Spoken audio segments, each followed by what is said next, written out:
ආයුබෝවන්. අතිගෞරවනීය මහා සංඝරත්නයන් අවසරයි. Reverences of the clergy. Dear friends, responsible citizens of our motherland.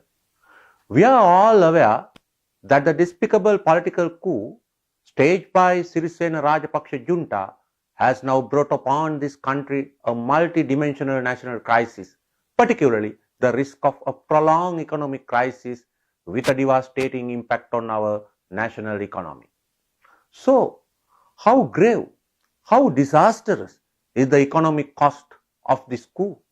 What is the price that you and your children will have to inevitably pay during the coming years as a result of this conspiracy? Ladies and gentlemen, perhaps the shockingly undemocratic, unbelievably illegal political conduct that the Sirisena Rajapaksa junta has been demonstrating over the past weeks may have overshadowed the grave economic disaster that their despicable coup has inflicted upon our country. Put simply, this conspiracy would add a dead burden of 30,000 rupees on each citizen of this country in the year 2019 alone. In the meantime, it might potentially bring down our economic growth rate to zero or even negative, something that has happened only once in the post-independence Sri Lanka.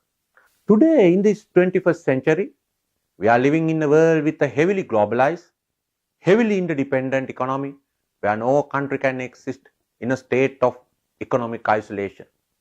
Productive international economic partnerships, international trade are necessary not only for economic growth but also for the very survival of the national economy.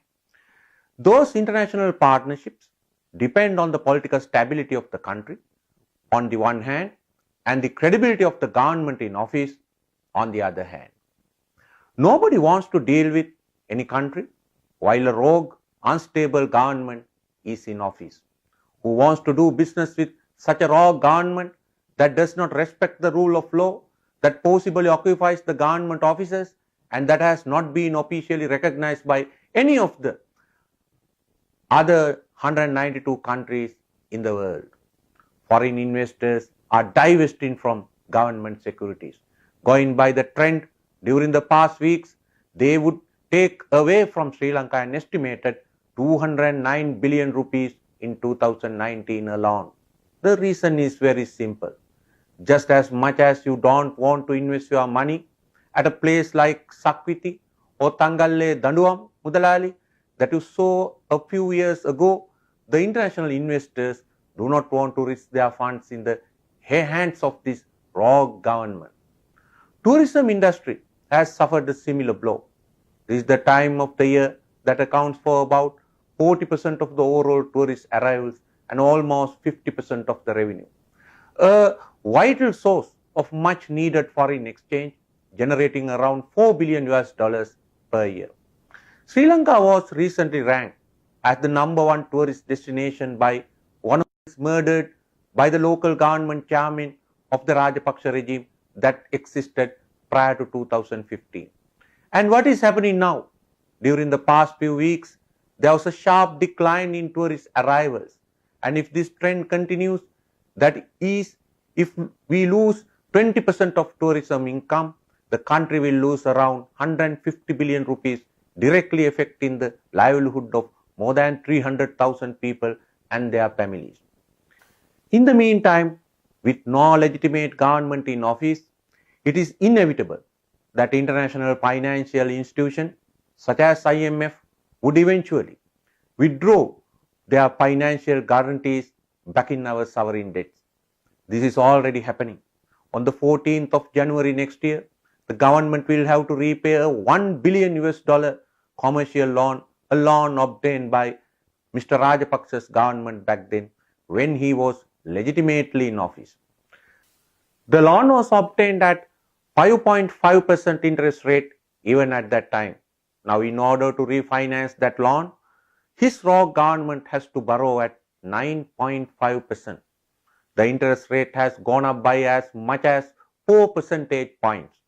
In other words, the cost of financing has nearly doubled. In 2019, this country will need as much as 4.2 billion US dollars for refinancing of its loan and at least another 1.5 billion dollars for fresh borrowings. If we assume a 3 percentage point increase in interest rates, which is actually a conservative estimate, the additional interest that the country will have to pay in 2019 alone will amount to US dollars 171 million. That means 32 billion rupees even at the current exchange rate. As those bonds are normally issued for a period of 10 years, the people of this country will have to pay at least an additional of rupees 324 billion, and this is more than half of the total capital expenditure by the government for education, for health, road infrastructure development and for poverty alleviation projects like Samurdhi all combined. Ladies and gentlemen, as part of his desperate attempt to divert people's attention away from this grave economic disaster, Rajapaksa has started playing Santa Claus much before the Christmas. Prices of fuel and several consumer goods reduced. Fuel prices should have been reduced anyway in keeping with the world market prices. Rajapaksa's relief package will cost rupees 30 billion for the balance part of this year. While offering this relief package of 30 billion rupees in one hand, he has collected rupees 150 billion by totally annihilating several major ongoing development projects. He has completely disrupted the rural development programs Gamperaliya, the urban regeneration program Sukita Puravara that was aimed to uplifting the living standards of underserved urban dwellers, and the program for distribution of tab computers to school, etc. However, the cost of Rajapaksa's relief package, if continued in year 2019, will be rupees 150 billion. In the meantime, there is a strong possibility that the Sri Lanka could lose the GSP plus preferential trade concession. This could affect about 4,000 items including fisheries products that we export to Europe, and the impact for 2019 would be rupees 76 billion. So the financial impact of only those few results of the Sirisena Rajapaksa political conspiracy will be rupees 617 billion for year 2019 alone. And what does that mean?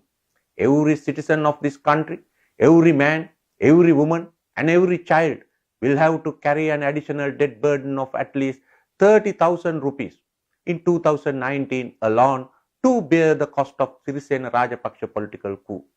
This figure is only for 2019. We will actually be paying much more and for much longer. What is happening to the foreign investment in some of the major infrastructure development projects?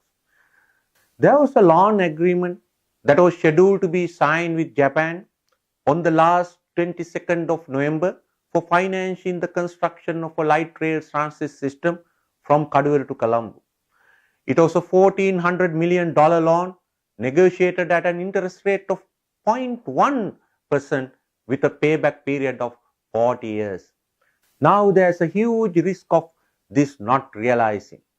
There was another agreement to be signed in December with the Millennium Challenge Corporation of the United States to secure grant aid of US dollars 480 million. A grant aid for strengthening public transport, for strengthening bus services and for improving the provincial road network. Today, there is a risk of these being suspended because of the rogue government. There are also 1,700 US million worth of other ongoing projects with World Bank funds for development of vital infrastructure facilities including transportation, water supply, flood control and urban development, etc., which now carry the risk of being suspended as there is no legitimate government in office. Now, what are those self-styled economic policy advocates of the Sirisena Rajapaksa junta saying? They have changed the topic, drop economics and talk patriotism. When the inevitable economic disaster unfolds before the eyes of the people, they are now trying to blindfold the people with fake patriotism. They talk about utopian, effectively closed type of economy which is non-existent anywhere in the world.